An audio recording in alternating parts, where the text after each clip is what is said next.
आपका real estate consultant Mukhtar Ahmed Khan लगा।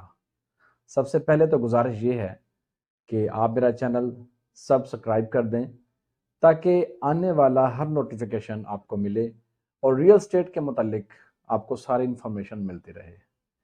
आज हमारा टॉपिक ये है कि जब हम रियल एस्टेट में पैसा लगाते हैं, पैसा खर्च करते हैं, तो वो पैसा खर्च करने से पहले किन पॉइंट्स को मद्देनज़र रखना चाहिए, ये हम डिस्कस करेंगे।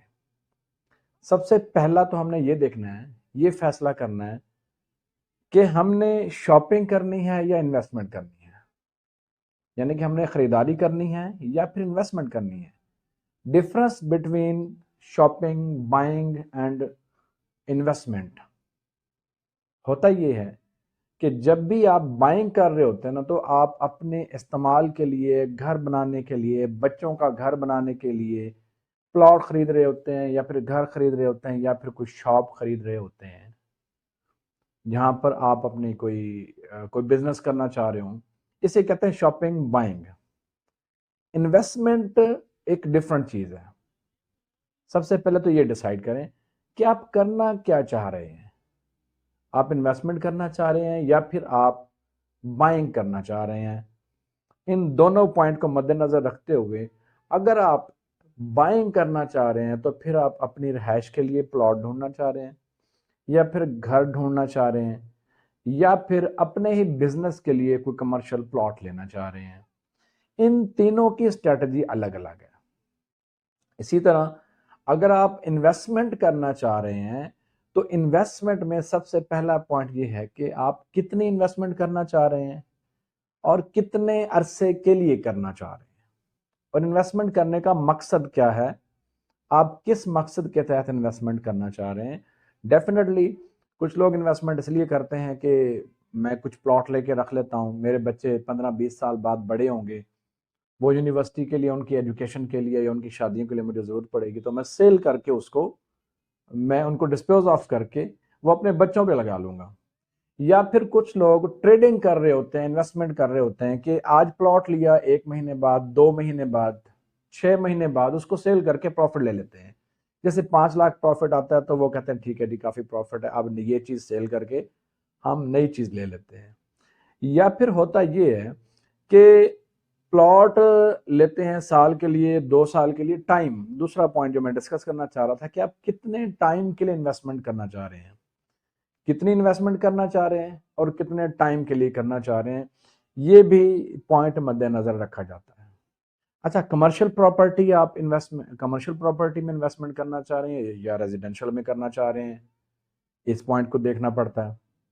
या फिर कोई कमर्शियल प्रॉपर्टी या रेजिडेंशियल प्रॉपर्टी परचेज करके उसमें आप कंस्ट्रक्शन करके उसको सेल करने के प्लान कर रहे हैं या फिर कंस्ट्रक्शन करके उसको फरोख्त करने का प्लान है आपका और आप उसमें से प्रॉफिट कमाना चाह रहे हैं। ये एक डिफरेंट, इन सब की डिफरेंट स्ट्रेटजी है। अगर आप ये चाहते हैं कि आप एक अच्छा रेंट लें, आप हैंडसम रेंट लें, तो उसकी स्ट्रेटजी अलग है। अगर आप ये चाहते हैं कि आप कोई ऐसा प्लॉट लें जो आप उसको सिर्फ डेवलप करें या डेवलप करने के बाद उसको सेल आउट करें और उसका प्रॉफिट गेन करें, इसकी स्ट्रेटजी अलग है। याद रखें, ये जो पॉइंट्स मैं डिस्कस कर रहा हूं, हमने इनकी तह में जाना है, हमने इनकी फिर डिटेल डिस्कस करनी है। अच्छा, इन्वेस्टमेंट रेजिडेंशियल बेहतर रहती है या कमर्शियल बेहतर रहती है, ये भी एक अलग डिबेट है। उसके पॉइंट्स कहाँ हैं। रेजिडेंशियल प्रॉपर्टी खरीदने से पहले किन किन चीज़ों का ख्याल रखना चाहिए, ये एक अलग प्लान है। और कमर्शियल प्रॉपर्टी खरीदने से पहले किन किन पॉइंट को मद्देनजर रखना चाहिए, ये एक अलग टॉपिक है। आपकी एक्सपेक्टेशंस कितनी हैं, आप प्रॉफिट कितना गेन करना चाहते हैं और आप कितने अरसे के लिए अपनी इन्वेस्टमेंट बाउंड कर सकते हैं, ये भी एक अलग टॉपिक है। और आप कितना प्रॉफिट आपको मिले कि आप ये प्रॉपर्टी सेल कर देंगे, ये एक बड़ा इंपॉर्टेंट टॉपिक है।